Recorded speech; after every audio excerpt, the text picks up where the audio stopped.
यशोदाबाई भुकेने व्याकुळ झाली होती. सकाळपासून मितालीने त्यांना काही खायला दिले नाही, कारण तिने नाश्त्यासाठी बटाट्याचे पराठे केले होते आणि आता तेही संपले होते. म्हणूनच यशोदाबाई जेवणाची वाट पाहत होती. पण मितालीने सकाळी पोटभर नाश्ता केला होता, म्हणूनच ती दुपारचे जेवण बनवणार नव्हती. प्रचंड भुकेने व्याकुळ झालेली यशोदाबाई मितालीकडे गेली आणि म्हणाली, "सुनबाई, मला खूप भूक लागली आहे. मला काही खायला दे." यशोदाबाईचे बोलणे ऐकून मिताली वाकडं तोंड करून म्हणाली, "दिवसभर फक्त तुम्हाला भूक लागते. दुसरं कोणतंही काम नसतं तुम्हाला. त्या टेबलावर हरभरे ठेवले आहेत, तेच खा आणि पाणी पिऊन झोपून जा. मी आज दुपारी माझ्या मैत्रिणीसोबत बाहेर जाणार आहे, त्यामुळे मी रात्रीच जेवण बनवणार आहे." हे ऐकून यशोदाबाई दुःखी झाली. मग यशोदाबाई हळूच म्हणाली, "तुझी हरकत नसेल तर मी स्वतःसाठी काही बनवू का?" मिताली रागाने म्हणाली, "एका माणसासाठी जेवण बनवशील का?" असा विचार करत मिताली किचनमध्ये गेली आणि फ्रीजमध्ये ठेवलेला शिळा भात काढलं. लोणचं सोबत भात ताटात वाढून यशोदाबाईच्या समोर ठेवत म्हणाली, "हे खाऊन घ्या." असे म्हणत मिताली पर्स घेऊन घराबाहेर पडली. भात फ्रीजमध्ये ठेवला तरी तो खराब झाला होता. त्यातून उग्र वास येत होता. यशोदाबाईने रागाने भात डस्टबिनमध्ये फेकून दिला. त्यानंतर त्यांनी डाळ आणि तांदूळ काढून स्वतःसाठी गरमागरम खिचडी बनवली आणि नाचणीच्या पापडसोबत खाल्ली आणि सर्व भांडी घासून किचन स्वच्छ केले आणि ती गपचूप तिच्या खोलीत जाऊन झोपली. मितालीने भलेही स्वयंपाक करण्यास नकार दिला होता, पण हे घर तिचेही होते आणि ती स्वतःचे जेवण स्वतः बनवू शकते. दुसऱ्या दिवशी सकाळी यशोदाबाई तिच्या खोलीत बसली होती, तेव्हा तिचा मुलगा समीर तिथे आला आणि म्हणाला, "आई, आजकाल महागाई खूप वाढली आहे आणि मला घर खर्च चालवणं खूप कठीण जात आहे. वरून पप्पांच्या तेरवीलाही बराच खर्च झाला. आई, मी भाड्याने एक खोली देण्याचा विचार करत होतो. घराचे भाडे आले की घर खर्चात मदत होईल." यशोदाबाई म्हणाली, "बेटा, तुला जे योग्य वाटेल ते कर." त्यानंतर समीरने घसा साफ करत म्हणाला, "आई, तुझी खोली रिकामी कर आणि खालच्या छोट्या खोलीत शिफ्ट हो. त्या छोट्याशा खोलीत टॉयलेट आणि बाथरूम नाही, तर ते कोणी भाड्याने घेणार नाही." यशोदाबाईला धक्का बसला आणि म्हणाली, "पण ती खोली छोटी आहे आणि ती स्टोरूम आहे. मी तिथे राहिली तर टॉयलेट बाथरूमला कसं जाईन?" समीर म्हणाला, "आई, अंगणातल्या टॉयलेटमध्ये जायचं. तू तर घरीच राहतेस ना. ज्या व्यक्तीला आपण खोली भाड्याने देणार आहोत त्याला सर्व सुखसुविधांची गरज आहे ना. तसंही ही खोलीही खूप मोठी आहे. पप्पा गेल्यानंतर तुला एवढ्या मोठ्या खोलीची काय गरज आहे?" यशोदाबाई थोडा वेळ शांत राहिली आणि विचार करून म्हणाली, "टेरेसवरची जी खोली आहे तीही आपण भाड्याने देऊ शकतो. त्या खोलीत सर्व सुखसोयी आहेत." त्यावर समीर म्हणाला, "नाही आई, ती खोली आपण भाड्याने देऊ शकत नाही. ती आपल्या पाहुण्यांसाठी ठेवली आहे. मितालीचे आई वडील येत जात राहतात, हे तुला चांगलंच माहिती आहे. त्यामुळे एक्स्ट्रा खोली पाहुण्यांसाठी ठेवावी लागेल." यशोदाबाईला सगळं समजले होते की मुलाने तर तिचीच खोली भाड्याने देण्याचा निर्णय घेतला आहे, कारण ती म्हातारपणी आपल्या मुलावर आणि सुनेवर अवलंबून होती. त्यामुळे समीरच्या बोलण्यावर यशोदाबाईने फारसा विरोध केला नाही. तिने आपले काही सामान घेतले आणि छोट्या खोलीत शिफ्ट झाली. इकडे जुन्या छोट्या खोलीत त्यांना गुदमरल्यासारखे वाटत होते, तरीही ती त्या खोलीत दिवस काढत होती. नवीन भाडेकरू आला होता. सर्व काही पूर्वीसारखेच झाले होते. घरात आलेल्या भाडेकरूचे नाव अविनाश होते. तो एका NGO मध्ये काम करत होता. मिताली आणि समीर यशोदाबाईंशी कसे वागतात हे तो रोज पाहत होता. ते पाहून त्याला खूप वाईट वाटायचं. हळूहळू यशोदाबाई अविनाशला आपला मुलगा मानू लागली. अविनाशही येता जाता यशोदाबाईची तब्येतीची विचारपूस करायचा आणि तिची काळजी घेत असायचा.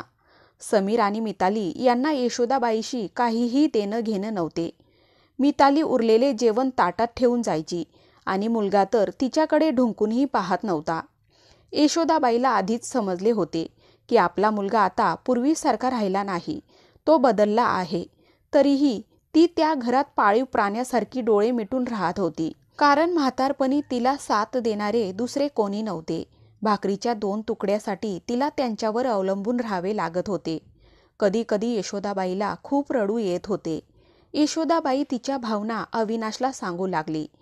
त्यांच्या मुलाच्या निष्काळजीपणामुळे तिच्या पतीचा मृत्यू झाला होता, पण ती फार काही बोलू शकली नाही. माझे पती कामावर जात होते तेव्हा आम्हा दोघांना घरात खूप मान सन्मान मिळत होता. जेव्हा ते काम करण्यात असमर्थ झाले तेव्हा त्यांनी समीरला घर खर्चासाठी मदत कर असे म्हटले. हे शब्द समीरच्या मनाला खूप टोचले. जोपर्यंत माझा नवरा घर चालवत होता तोपर्यंत समीर आपले सर्व पैसे बचत करायचा, पण आता लाजेने आणि मजबुरीने त्याला घर खर्च चालवावा लागत होता. हळूहळू आई वडिलांचा खर्च त्याला ओझं वाटू लागलं, पण तो स्पष्टपणे काहीच बोलू शकत नव्हता.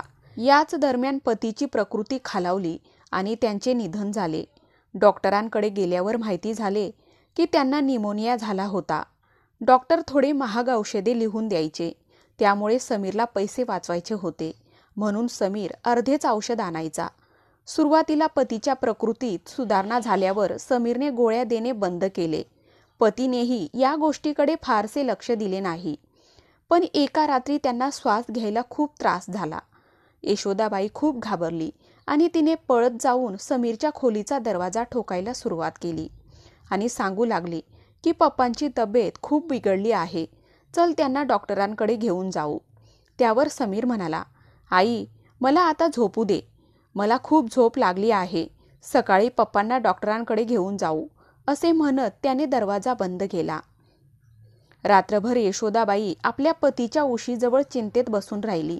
कधी ती तेल लावून छातीला मसाज करत होती तर कधी ती वाफ देत होती, पण देवाला काही वेगळेच स्वीकार होते. सकाळ होईपर्यंत त्यांचा मृत्यू झाला होता.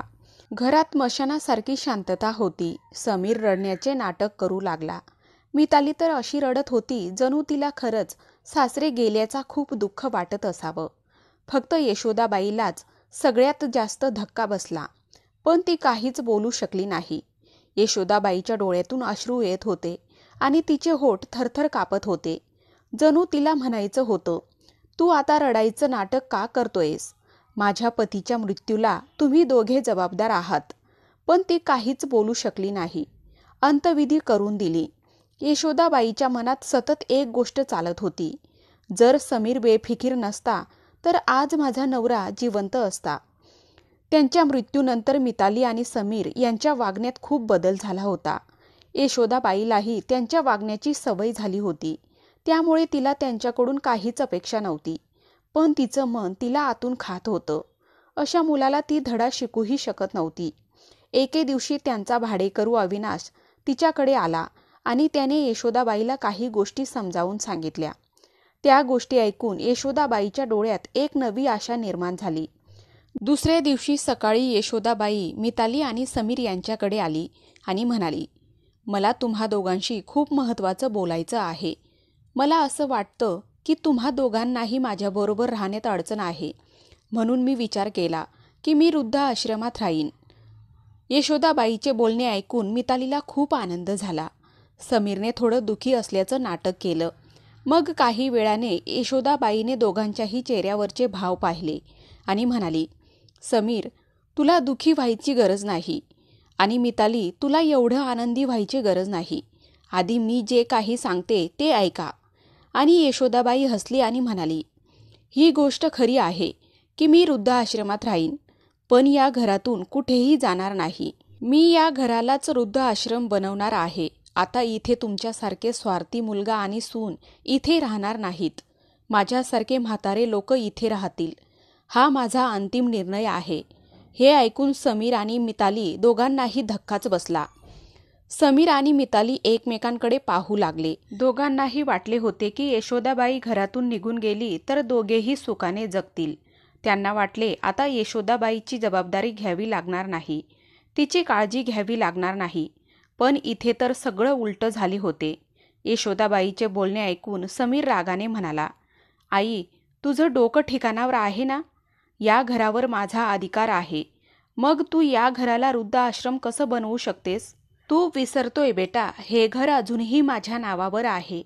यशोदाबाई रागाने म्हणाली, तुम्ही दोघांनी मला खूप त्रास दिला आहे. छोट्या छोट्या गोष्टीवरून माझा अपमान केला. माझ्या आजारपणातही माझ्याकडे लक्ष दिले नाही. खाण्यापिण्यासाठीही खूप तरसवले. तुझे वडीलही मला सोडून गेले. जर मी कठोर निर्णय घेतला नाही तर माझीही तशीच हालत होईल जशी तुझ्या वडिलांची झाली होती. म्हणून मी विचार केला की मुलाच्या खोट्या प्रेमाच्या जाळ्यात अडकण्यापेक्षा स्वतःचा विचार करणे योग्य ठरेल. समीर गुडघे टेकून म्हणाला, आई मला माफ कर. आम्ही दोघेही तुझी चांगली काळजी घेऊ आणि कधीच तुझा अपमान करणार नाही. पण या घराला वृद्ध आश्रमात बदलू नकोस. आई थोडा विचार करून बघ, आमचं काय होईल? यशोदाबाई मोठ्या आवाजात म्हणाली, मी आणि तुझ्या वडिलांनी तुला चांगले संस्कार दिले, तरीही तू फक्त तुझ्या कुटुंबाचा विचार केलास आणि आमच्याबद्दल नाही. मग मी तुझा विचार कसा करू? तू तुझ्या कुटुंबाचा विचार कर. माझी काळजी करू नकोस आणि लवकरात लवकर हे घर सोडून जा, कारण आता या घरात चांगली माणसं राहायला येत आहेत. एवढं बोलून यशोदाबाई आपल्या खोलीत निघून गेली. समीर आणि मिताली शांतपणे यशोदाबाईला जाताना पाहत राहिले. यशोदाबाईने आपल्यासारख्या वृद्धांना आपल्या घरात आश्रय दिला. अविनाशच्या मदतीने वृद्ध आश्रम व्यवस्थित सुरू झाले. मित्रांनो, आजकालच्या मुलांनी जर म्हाताऱ्या लोकांशी गैरवर्तन केले तर म्हातारे लोक देखील कठोर निर्णय घेऊ शकतात, कारण या उतारवयात त्यांना फक्त आपुलकीचा लोभ असतो. तर मित्रांनो, कथा कशी वाटली कमेंट्स करून नक्की कळवा. चॅनलवर नवीन असाल तर व्हिडिओला लाईक, शेअर आणि सबस्क्राईब करा. धन्यवाद.